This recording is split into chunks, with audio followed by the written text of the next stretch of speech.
So if you think about the pluses and minuses of unlimited paid time off and whether it's a good thing or not, the question is always for whom. It's hugely useful for employers because what happens is, in accounting terms, all the liability that the company has for employee vacation time, which is right now sitting on their books, it's liability that has to be offset by assets. All that disappears. The company is instantly more valuable as a result. Now, if you're an employee, is this a good thing or not?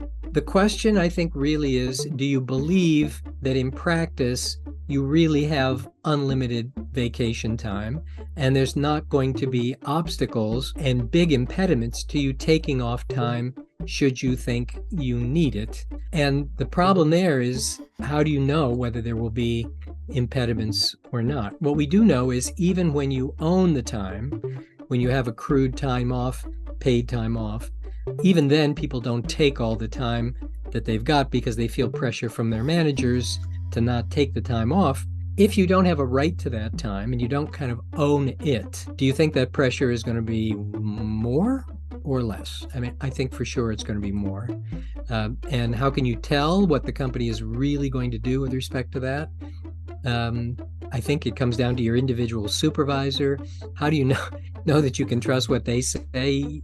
Because they might move on, right? Even if you believe them, you might get a different manager quickly, and then maybe they got a different view. So there's a lot of uncertainty and a lot of risk, I think, when you take a job that says we have unlimited vacation days. So if you look at paid time off in the United States, most of the developed world has statutory minimums, days that the government requires you give employees off. This is not public holidays per se, but in addition to that. And the US, we don't have much of that. We have 10 public holidays, but we have no days of annual leave required of employers. So in terms of how we stack up against the world, not great. And one measure suggests that 27% of Americans are not using all their paid time off. A Glassdoor survey finds that 54% say they feel guilty about taking time off. Almost 20% say there's explicit pressure from their managers not to take that time off.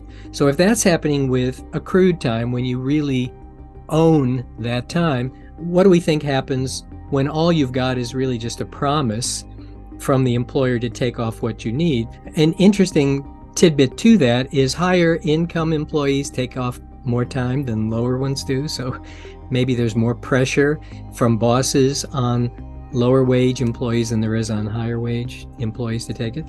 So they're not taking it, not taking all of it. Why is that? It's because they feel bad about taking time off.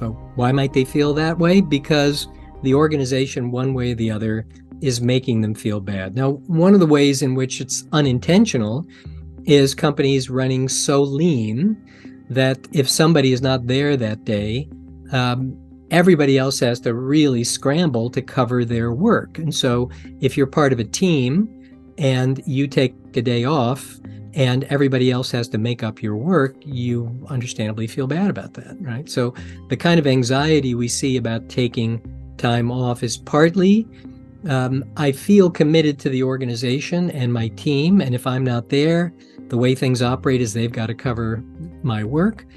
The other reason is there's pressure from managers, and I feel if I take time off, the manager might not give me a very good performance appraisal. They may not support me for promotions. There will be a literal price to pay for doing it.